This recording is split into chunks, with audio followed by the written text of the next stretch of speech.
Hello everyone, welcome back to my channel, or welcome if you are new. My name is Kai, and I'm so happy that you are here. Today's video is going to be all about Enneagram types. If you don't know what that is, basically it's just a personality test that you can take. It doesn't really mean anything. I just find them very fun and very interesting. I took my test on truity.com. I will leave the link in the description if you have not taken the test yet. My cat is playing with a toy. If you have not taken the test and you don't know what type you are, go do that now, pause this video, come back when you know what type you are, because that'll kind of help if you're trying to, learn what type you are. Or if you just want to learn about all the types, here we are. Okay. When you take the test, make sure you answer the questions honestly, because that'll be more likely to be your actual Enneagram type. And one disclaimer I have to say is obviously this isn't, just because it's a personality test doesn't mean that it's your entire personality. It's not 100% accurate, and I don't want you guys to take this as the end-all be-all of personalities, because it's definitely not. I will put the timestamps down below of each type so that if you want to skip ahead to the one that you are, you can just click on that and go to your type. So starting off, I'm going to talk about type number 1. This is actually my Enneagram type. They're also known as the performer. So type 1, they are the perfectionists. They have a really strong inner critic, which at times can hold them back from things. They always feel like they aren't doing good enough, that they need to do more, like the things that they do aren't perfect and they need to be. It can get in the way. Type 1s are also the people that get things done, but they need to do them well. That's why things take more time. They are more perfectionist about things, and they see the little details that not a lot of other people would. The reformer's deepest wish, their core value, is just to be seen as good. They want people to see them as good people. They want to make good decisions. They want to be ethical. They want to be fair. They want to make sure that everyone gets the help or anything that they need. They want things to be good and fair and ethical. That is just a core value for a type 1, and it can be kind of conflicting when not everything is like that, and so it's something that a type 1 has to work through. Type 1s also fear making mistakes or acting improperly. That's a big fear of mine personally. I'm scared to mess up. I don't like people seeing me being imperfect or in a bad moment. I don't want other people to see that, because that's just the personality type that I am. I'm a type 1. And lastly, just overall, a type 1 follows the rules. If there's a rule to be followed or an authoritative figure to be listened to, a type 1 will be right there listening. Again, with me being a type 1, that's exactly how I am. I've always been a rule follower, and to me, in my personality, that can be a fault. I know personally, if whatever rules there are, I follow them for the sake of them being rules. And that cannot be good in some instances. And I'm working on that about myself, because that is something that I learned through the type 1, actually finding out what type I was. I was looking at that and I was like, yeah, that is how I am, and it can be an issue. So we're working on it. But that's it for type 1. For each type, I'm going to put some pictures on the screen that really helped me understand each type, because obviously I'm not every type, so I had to do some research. So these pictures really describe what a type 1 is. Thank you guys for listening. Now I'm moving on to type 2. Alright, hello type 2s. You guys are the helper out of all the Enneagrams. That is your title. A type 2 wants to feel loved. That's like their core basic need. They want appreciation. They love to help out. They want to feel useful. That is something, like the title will suggest, they love to help. A type 2 values honesty and loyalty, especially in a relationship, whether it be romantic or not. Being friends with a type 2 means not lying to them and just giving it to them straight when they need it. Something about a type 2 is that they are self-sacrificing, and this can be a good and bad trait, because they will drop everything for someone else. They really want to be that helpful person. They want to be there for other people, but this can come with kind of a caveat of doing it too much and not listening to their own selves. So if you're a type 2 and you feel this way about yourself, like you're always giving away to other people, please remember you're a person too, you have needs, you have feelings, and those need to be tended to just like everyone else's. A type 2 is also deeply empathetic. They will feel for you, they will be there for you, and that's part of the reason why they want to help so much, is they know other people need help, they need help, and they just want to be there. And finally, a type 2 wants others to value them, need them, they want validation, to be honest. A type 2 really just makes me think of that like sound or meme, I guess, which is, I just want to be appreciated. That's basically what a type 2 is. They want appreciation, they want to be valued, they want to be needed. That's something that is part of their personality, and if you're a type 2, you can relate to that. These are the pictures that help me understand a type 2. You can pause, read them, whatever you need to do. So that's all I have for type 2s. Moving on to type 3. These are the achievers. These people, type 3s, they put so much pressure on themselves to be successful, to always be doing something, always going. Type 3s value success a lot. They really want to be seen as successful people. And because of this, type 3s love to-do lists, checking things off, setting goals, anything that sets them towards that successful mindset that they have. And because of this wanting to be successful, a type 3 fears not doing enough or feeling worthless. If someone makes them feel like they are just lazy and sit around and not do anything, that's really going to hurt their ego, because they're someone that wants to be seen as always doing the most, pretty much. So type 3s love to make plans and always be doing something.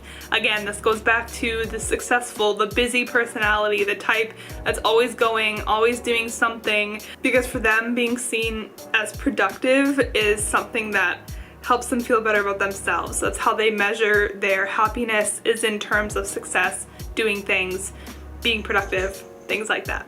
And here are the pictures I found for a type 3. Let me know down below if they apply to you. And that's all I had. So now I'm going to move on to type 4. So type 4s are better known as the individualists. These are the people who have such a strong desire to stand out. They want to be unique, they want to be different, they don't want to be compared to other people. The type 4 is also the kind of person who loves being social, but really needs their alone time after a while to just sit and recharge. They can't be social all the time. They need to have that interaction, but also sit alone, be by themselves, recharge before they go back out into society. The individualist is great at showing empathy and also being honest. So these are the kind of people who will listen to your problems, they'll make you feel heard, but they'll also be really honest with you and tell you something that you may or may not want to hear at the time, but it's just the truth. And that's how they show their appreciation for you, is trying to help and be there, showing empathy, but also being honest with you. So type 4s also have really high highs and also really low lows. So they feel their emotions on a really extreme level. And again, that ties into love being social, but needing alone time to recharge. They are always feeling something to the most, like to the strongest level. And so if they're having a good day, it's a really good day. But if they're having a bad day, it's also a really bad day. And so they are not lukewarm people, they're definitely passionate, and they aren't really afraid to be in their feels either. I use the air quotes for in their feels, but you know what I mean. Like, they're people who are emotional but aren't afraid to show it either. I really admire that. I feel strongly about that as well. If people have emotions, don't hide them. Like, show them, be out there, be real, and be human. That's just something that I agree with, so that's something that I admire. And a type 4 is not being afraid to show people, yeah, I'm having a bad day. Yeah, I'm crying right now. Like, it's not a big deal. They're not afraid to show their feelings to people. So at their core, the individualist really wants to connect to the world. They want to be part of something, want to feel like they made a difference. So along with that, they fear an insignificant life. They're scared to just go through life and not be a part of anything or not make a difference in people's lives, and so that is something that they really find important. Here are the pictures that I found for type 4. If you are this type and you agree with what I said, or if you agree with any of these pictures, let me know down below. I'd love to hear from you. But that's all I have for type 4. Thanks for watching, and I'm going to get into type 5 now. So hello to type 5s. This is the investigator. That is the name because type 5s really want to be an expert on things. They want to know anything they can about everything. They want to learn. Type 5s love learning new things. They love knowledge, and they also love alone time. This ties back into the fact that at their core, being informed about things makes a type 5 feel safe. They feel more at ease with things when they know about them, and they also value their alone time for this reason as well. Type 5s don't like to be pressured or forced to do anything. It's always got to be on their own terms. If they feel pressured or forced, they kind of back off and they don't really enjoy the task as much because they are independent people. They want to do things on their own. Some personality traits of a type 5 are they are independent, they're observant, they're innovative, and encouraging. So they are really the kind of people that, again, they want to do things on their own. They want to figure things out. They want to come up with their own creative solutions while also helping other people to do so as well. They don't mind working in teams, but they love to do things alone as well, so it's a really good balance between that. And finally, for a type 5, they love to research things and figure them out first. Again, that goes back to being informed, making them feel safe, more comfortable in a situation when they have figured things out beforehand, and then they can go in and kind of tackle the problem. Here are the pictures I found that describe a type 5 the most. If you agree with them, let me know down below. But besides that, that is all I have for a type 5. We're going into type 6 now, which is the loyalist. So type 6, very cautious people. They think that the world is dangerous and scary and are really cautious and anxious about that. Type 6 themselves are very trustworthy people, but they're not just going to give you that trust for free. Other people have to earn a type 6's trust, again, because they think the world is dangerous and scary. They're a lot less likely to trust people right off the get-go. You have to earn that, they have to get to know you, and once they deem you worthy of that trust, it is really deep and really strong. A type 6 also feels the need to prove themselves. They want to be seen as someone who has earned what they've gotten, and they want to prove themselves to show that they are worthy of everything they have. Their personality traits, you name it, they need to prove themselves for that. If you ever come in contact with a type 6, they do not want to be judged about their anxiousness.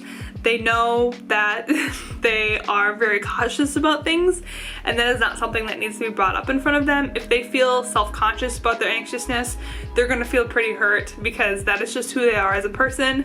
And also, don't make them feel alone. They want to be with someone else through this journey of life, and they don't want to feel like they're alone in a dangerous and scary world, and so they really need you there for them. If you're friends with a type 6, they really need help through their anxiety and their feelings of loneliness and anxiousness. Some advice I would have for a type 6, the loyalist: trust your instincts, okay? They are strong, they are true to you, but don't forget to just get out of your own head sometimes. I know things can kind of spiral up there. You can think things and then that leads to other thoughts, and then your anxiety just gets really pent up and worse. So get out of your head, make sure everything will be okay. Reach out to a friend if you need to.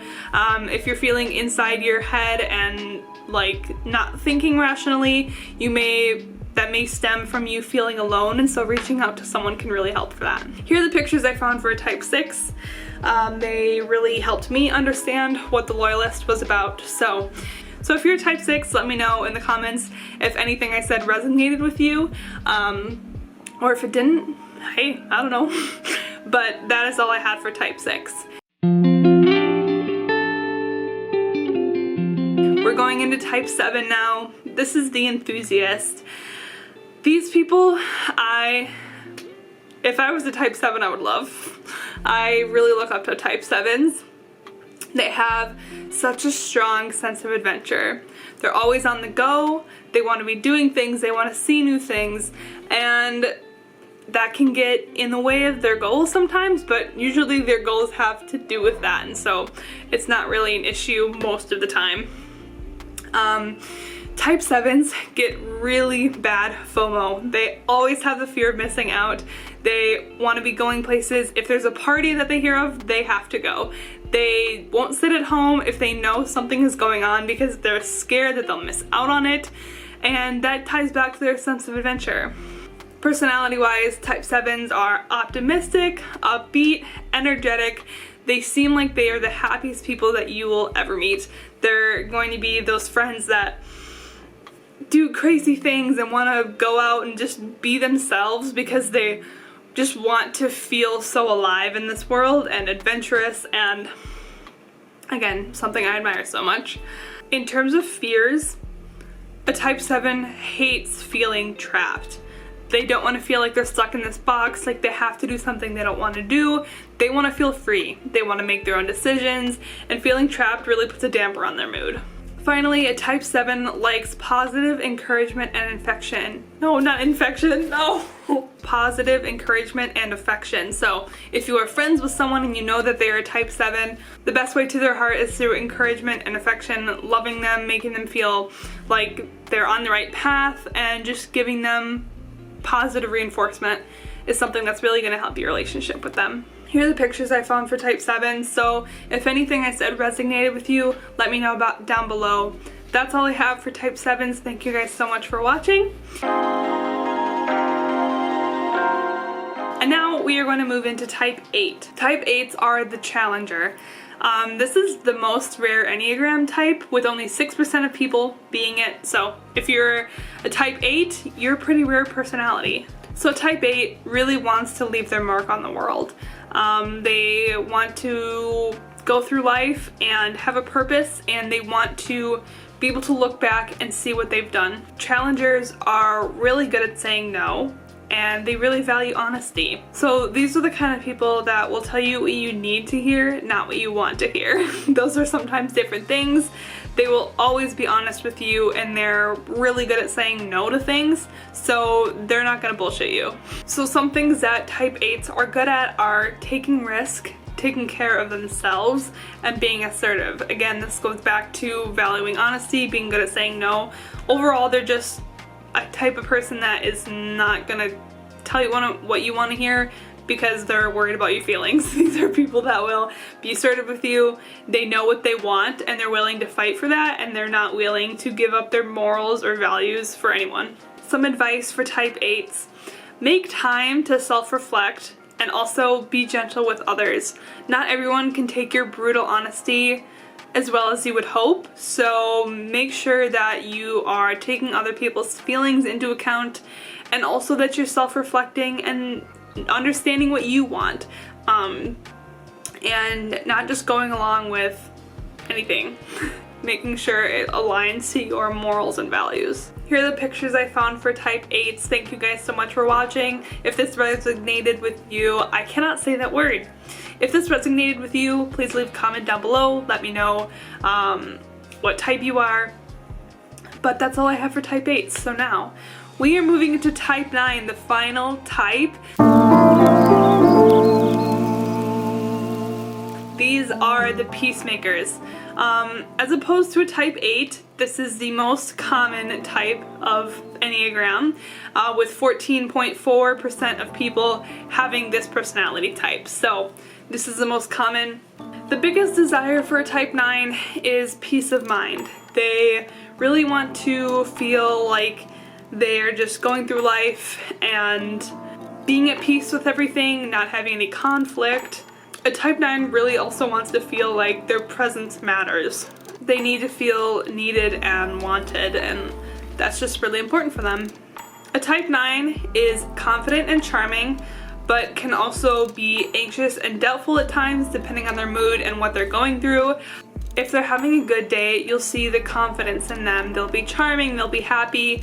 Obviously, they're having a good day. But on a bad day where they're not feeling as good about themselves, they can be anxious and self-doubting and not feel like they are able to live up to their best potential on these days. So that's not a reflection of their character.